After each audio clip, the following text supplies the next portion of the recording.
Kita semua kan pasti pernah nyari semacam peta jalan gitu ya. Resep rahasia buat hidup yang sukses, hidup yang benar-benar bahagia. Panduan yang bisa menjamin kalau hidup kita ini ada artinya. Nah, gimana kalau saya bilang panduan itu sebenarnya udah ada di depan mata kita? Nah, ini dia pertanyaan besarnya. Tapi kita di sini nggak ngomongin sukses yang cuma soal duit atau jabatan ya. Yang kita cari itu kesuksesan sejati, yang bikin hati tenang, yang bikin kita bahagia sampai kapanpun. Dan sumber yang mau kita bedah bareng hari ini, Al-Quran ternyata, ngasih jawaban yang spesifik dan powerful banget buat pertanyaan ini. Semuanya dimulai dari sini. Dari sebuah pernyataan yang luar biasa berani di awal surah Al-Mu'minun. Dengerin baik-baik. Qad aflahal mu'minun.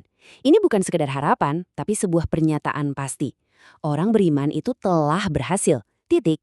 Ayat ini tuh kayak sampul buku yang bikin kita penasaran kan? Dan ayat-ayat setelahnya, itulah isinya. Yang ngejelasin secara detail siapa sih mereka, dan apa persisnya yang mereka lakuin sampai bisa dibilang sukses. Yuk kita bongkar bareng-bareng. Yang menarik banget, cetak biru ini diawali dan diakhiri dengan sholat. Ini udah sinyal kuat banget kalau ibadah ini adalah pusatnya. Tapi yang lebih dalam lagi, Al-Quran tuh mecah sholat jadi dua bagian penting yang saling ngelengkapin. Gimana kondisi batin kita pas sholat, dan gimana disiplin kita buat ngejaga sholat itu sendiri. Oke, jadi pilar pertamanya apa sih? Kualitas paling dasar yang jadi fondasi buat semuanya. Kualitas itu namanya al-khusyu'. Ini jauh lebih dari sekedar konsentrasi. Coba bayangin perpaduan antara ketenangan, kedamaian, wibawa, sama kerendahan hati. Itulah khusyuk.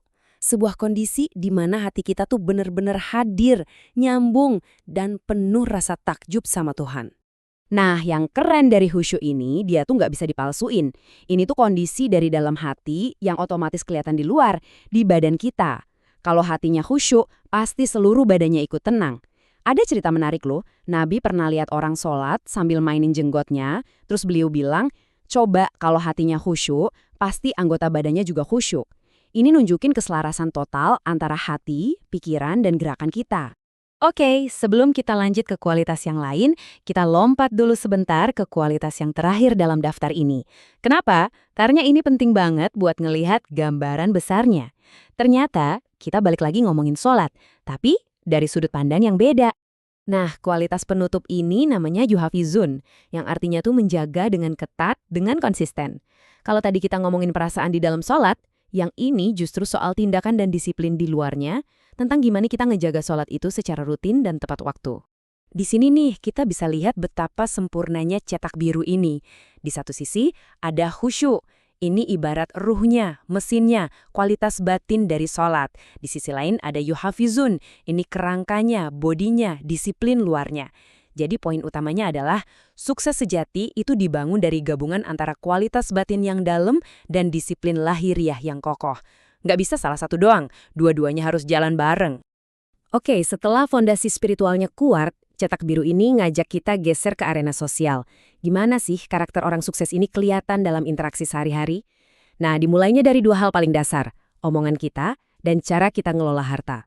Kualitas berikutnya, ini ngomongin soal alat kita yang paling kuat sekaligus paling bahaya, lidah kita. Jadi, gimana sih orang yang sukses itu make lidahnya? Jawabannya adalah dengan ngejauhin yang namanya al-lagu. Apaan tuh al-lagu? Gampangnya, semua hal yang nggak ada faedahnya. Gosip, nyebar hoak, debat kusir di media sosial, ngomongin orang, ya pokoknya semua obrolan dan perbuatan yang cuma buang-buang waktu dan energi. Ini tuh pada dasarnya prinsip mindfulness, alias sadar penuh dalam berkomunikasi. Sadar kalau waktu dan energi kita itu berharga banget. Ngapain dihabisin buat hal-hal negatif? Makanya, orang yang sukses itu pilihannya cuma dua. Ngomong yang baik atau mending diam. Simple as that. Semua kata dan perbuatannya itu disengaja. Ada tujuannya. Nah, setelah jaga omongan, cetak biru ini ngajarin kita soal cara ngelola kantong kita, harta kita. Dan ini bukan cuma soal jadi kaya loh ya, tapi lebih ke tanggung jawab sosial kita. Kualitas ketiga adalah menunaikan zakat. Ini bukan sekedar donasi biasa. Kata zakat itu sendiri artinya keren banget, menyucikan dan menumbuhkan. Jadi pas kita zakat, kita tuh sebenarnya lagi nyuci harta dan jiwa kita dari sifat kikir, dan di saat yang sama kita lagi numbuhin kesejahteraan buat orang lain di masyarakat. Keren kan? Zakat ini jadi jembatan antara kesalehan pribadi kita sama keadilan sosial. Sekarang kita masuk ke level yang lebih dalam lagi nih. Dari interaksi sosial, kita beralih ke etika pribadi yang paling inti. Inilah yang jadi fondasi dari integritas seseorang. Kualitas berikutnya ini menyentuh ranah yang sangat pribadi, yaitu soal disiplin diri dalam menjaga kehormatan. Intinya, ini adalah prinsip tentang menjaga kesucian diri. Bukan berarti menekan hawa nafsu, sama sekali bukan. Tapi tentang menyalurkannya dengan cara yang terhormat lewat sebuah ikatan yang sah dan penuh komitmen. Ini adalah bentuk penghargaan tertinggi buat diri sendiri, buat pasangan, dan buat sakralnya sebuah hubungan. Dan sekarang, kualitas kelima, sebuah pilar yang jadi fondasi kepercayaan dalam semua hubungan yang kita bangun. Kualitas itu adalah amanah, atau gampangnya bisa dipercaya. Konsep ini luas banget loh, dari mulai nepatin janji ke teman, jagain barang titipan, ngejaga rahasia, sampai tanggung jawab kita di kerjaan. Bahkan, sholat kita, hidup kita ini, semuanya adalah amanah dari Tuhan. Amanah ini bisa dibilang adalah mata uangnya kepercayaan. Dan biar kita paham sepenting apa amanah ini, dengerin deh sabda Nabi Muhammad. Orang yang tidak memenuhi amanahnya tidak memiliki iman. Wow, keras banget kan? Pernyataan ini ngasih tahu kita kalau integritas dan bisa dipercaya itu bukan cuma sifat baik biasa, tapi jadi bukti nyata dari keimanan seseorang. Tanpa amanah, iman kita jadi dipertanyakan. Oke, kita udah lihat nih cetak birunya secara lengkap.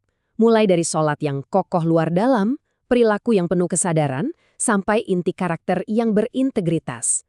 Pertanyaannya sekarang, kalau seseorang berhasil ngebangun hidupnya di atas semua pilar ini, terus dapat apa?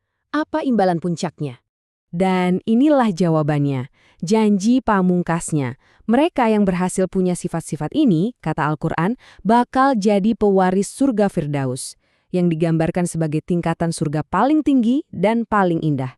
Inilah klimaksnya, inilah definisi kesuksesan sejati yang kita cari dari awal. Setelah kita bedah semua resep sukses ini, dari khusyuk dalam syalat, menjaga lisan, menunaikan zakat, menjaga kehormatan, sampai jadi orang yang amanah, pertanyaan terakhir ini buat kita renungkan bareng-bareng. Coba deh jujur sama diri sendiri. Di antara semua pilar ini, pilar mana ya yang paling jadi PR buat kita, yang paling perlu kita perkuat dalam hidup kita sekarang?